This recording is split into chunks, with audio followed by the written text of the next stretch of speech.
Друзі, вітаю на каналі Наша Дача. Сьогодні проводимо пересадження розсади томатів, яку вирощуємо в кімнатних умовах. В цьому відео я хочу показати, коли це зробити, як допомогти рослинці наростити кореневу систему і закласти врожайну першу китицю. Вирощування розсади томатів проводимо в кімнаті на загальному стелажі поруч з розсадою інших рослин. Сіяли 17 днів тому.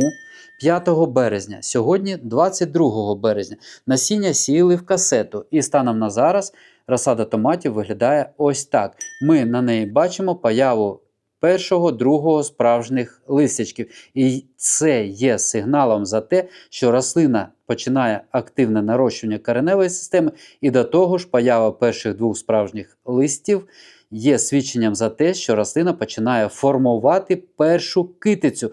І саме від того, які дії ми зробимо в такому віці з розсадою, буде залежати не тільки розвиток кореневої системи, але і майбутній надранній врожай, якою буде сформована перша китиця, як високо вона буде закладена і з'явиться на рослинці. Тому саме ось по цим свідченням, по появі перших двох листячків, ми і приймаємо рішення за необхідність термінового проведення пересаджування цих рослин. Оскільки вічка на касеті, куди ми сіяли насіння томатів, невеличка і його об'єму може не вистачити для гарного розвитку кореневої системи, ми приготували горщики об'ємом 180 мл. Саме в ці горщики і будемо проводити пересаджування розсади. Цікавий момент, як виглядає коренева система на цих сіянцях. Ось так, на мій погляд, непогано. Рослина майже не потягнута, але тим не менш ми її будемо заглиблювати до сімидольних листячків, перетворюючи таким чином підсімидольне коліно в майбутню кореневу систему. Підготували 6 рослин одного сорту, це у нас бакалар, і відповідно вже горщики підписали. В самій пересадці немає нічого складного, зараз примірюємо, як це виглядає по відношенню.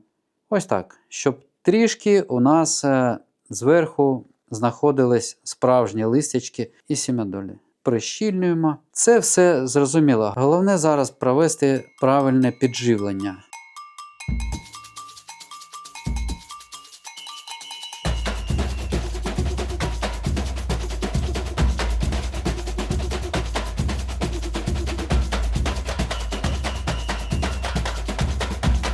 Пересадження завершено, і давайте перейдемо до підживлення, яке допоможе нам в подальшому розвитку кореневої системи і в закладанні врожайної першої китиці.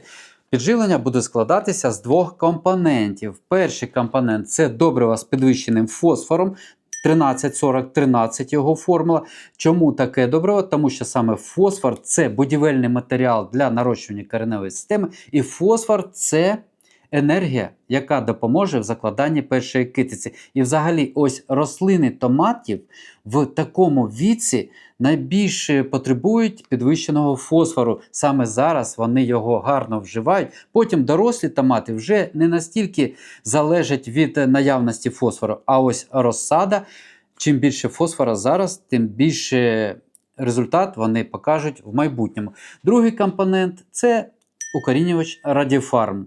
В яких пропорціях? Якщо нормальна пропорція для дорослої рослини добрива 13-40-13 20-25 грамів на 10 літрів води, то для маленьких рослин ми використовуємо 15 грамів на 10 літрів води або 1,5 грами на 1 літр води. Ми вже приготували чисту воду, не водопровідну, а саме чисту. Як відміряти? Можна ювелірними вагами, вони у нас є, але зараз ми хочемо використати обрізаний медичний шприц. Я обрізав носик, ось цей, який тут є, а тут його немає.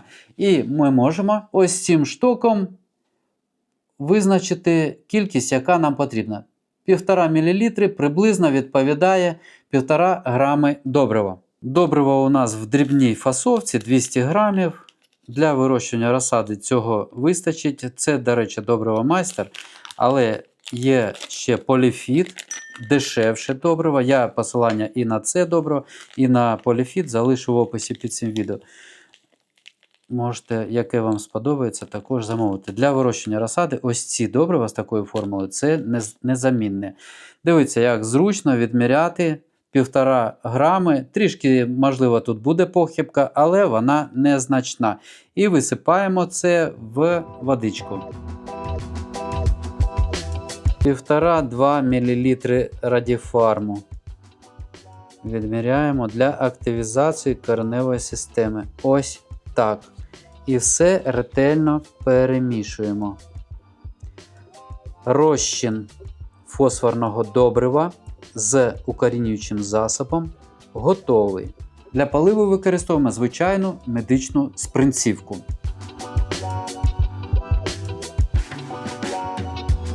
По мірі підростання розсади будемо мати можливість трішки її розставити, щоб уникнути витягування. Друзі, ось що хотів розповісти в цьому відео. Хто вирощує розсаду томатів разом з нами або просто дослухається до моїх порад, раджу зробити зі своєю розсадою саме так, для того, щоб в подальшому вона добре розвивалася. На цьому відео завершую. Дякую всім за увагу. Бажаю гарних рослин, міцного здоров'я та мирного неба над головою. До побачення!